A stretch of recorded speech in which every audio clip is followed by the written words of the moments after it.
Hello everybody and welcome to a new video. Today we are taking a look at a Citizen. Yes, we have come back up from the rabbit hole of homage watches and we're taking a look at a watch that Citizen has produced that has gone absolutely ballistic. Now, it is a 70s retro style watch, and I think probably the inspiration for this has probably come from a Swiss brand. So Tissot have released their PRX. It's been out for quite a few years now. They've produced a variety of different models.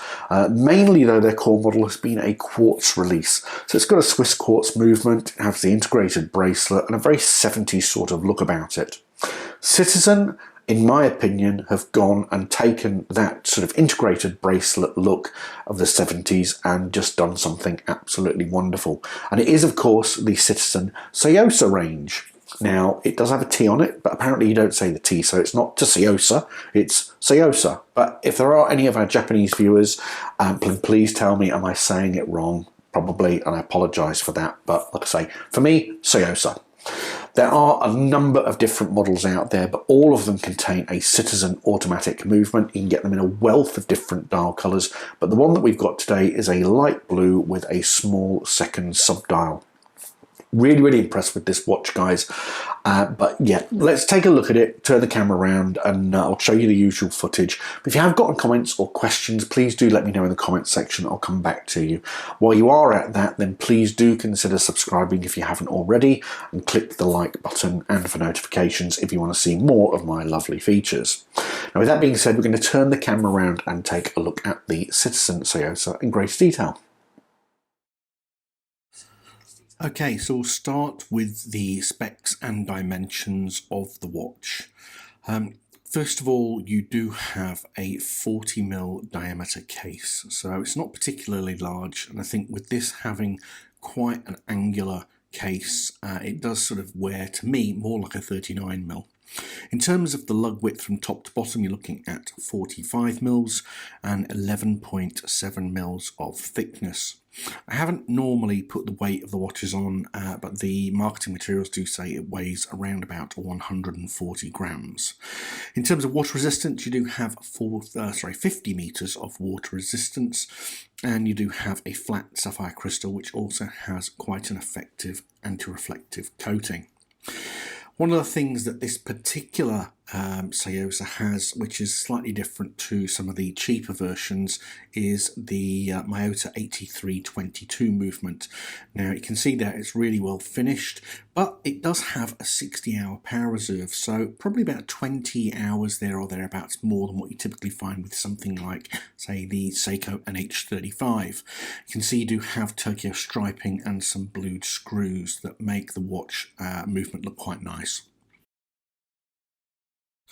Moving on to the case and overall finishing, you do have a very retro looking watch here, so there's going to be a lot of angles, a lot of bevels and that side of things, but essentially you've got brush on the top of the case, a very high polished bezel as you can see there in the footage, and you do have polishing and beveling on the sides.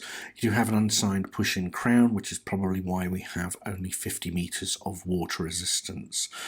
In terms of that integrated bracelet, you've got this 9mm lug width, which is a rather unique sort of lug width, but so be it, because it is an integrated bracelet.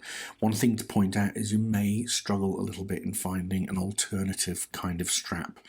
But overall, I was really impressed with the finishing of the watch. It was just very typical Japanese finishing, very precise and certainly well executed for this particular price point.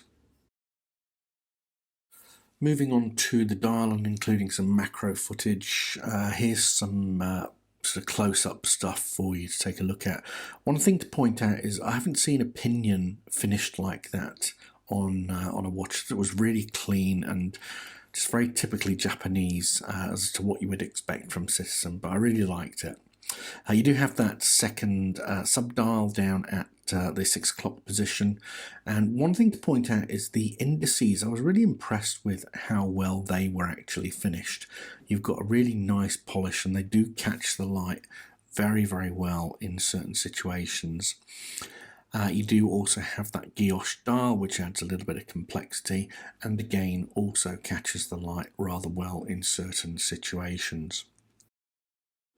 Moving to the printing of the dial, you can see there you do have a simple Citizen automatic dial print, very sharp under macro footage, but just really clean, and again just adds to the aesthetics of this watch overall. There you can see there's a little bit of me trying to catch the light under certain situations, but you can see that AR coating is doing a really good job overall.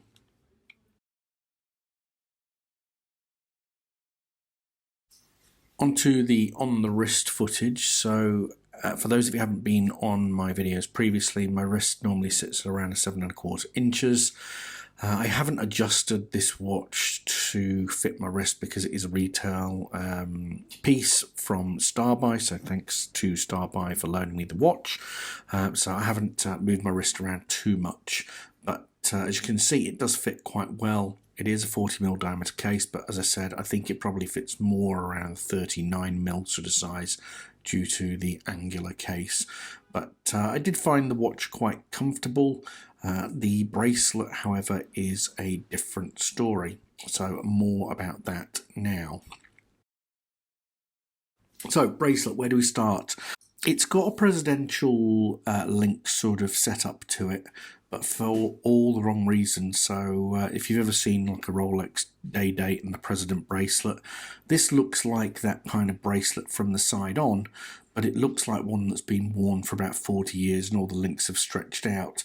There's a clear gap in the center link that you can see, and as a consequence also is a little bit of a hair puller.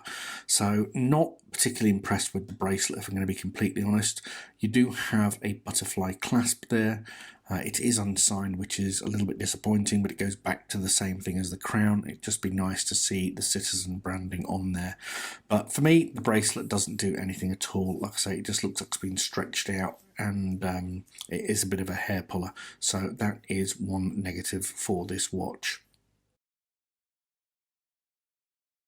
So on to my final thoughts for the Tsuyosa's. First thing to say is the competition.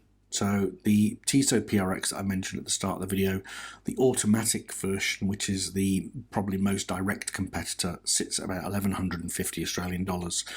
On the other hand, the Tsuyosa here is almost half of that price.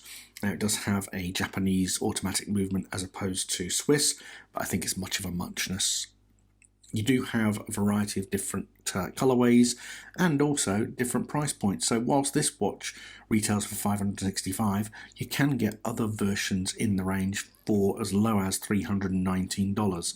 And they're all finished to the same standard. Just because they're a different sort of price point, it doesn't mean that they're not finished to the same high standard that you'll see in this particular watch. One thing to point out though, PRX do a slightly different version and a cheaper version, but it is quartz and it is still more expensive than what you would find in the Tsuyosa range, which all happen to be automatics. Overall, I think the finishing of the case is really good. The dial works impeccable. It's very much what you would find to be typical of Japanese watchmaking, and you do have a good movement in there, which is the Miyota L, the Citizen 8322. I do like that small second subdial, and the guilloche finishing on the dial does give it a nice little bit of refraction in certain lighting situations. Overall though, the bracelet is probably the biggest negative. Like I say, it just looks like a stretched out Jubilee bracelet and is not to my taste at all. Another point is to make that the crown and the butterfly clasp aren't signed, which is a little bit disappointing. Would have been nice to have just seen Citizen engraved on the buckle in particular actually. But like I say, overall for the price point, very, very impressed with this watch, and it is absolutely no surprise that it is a smash hit. So there you go guys, that is the review of the Citizen Tsuyosa. I hope you enjoyed it. If you do like the content, please do consider subscribing. Otherwise, I will see you in a new video very soon. Take care. Goodbye.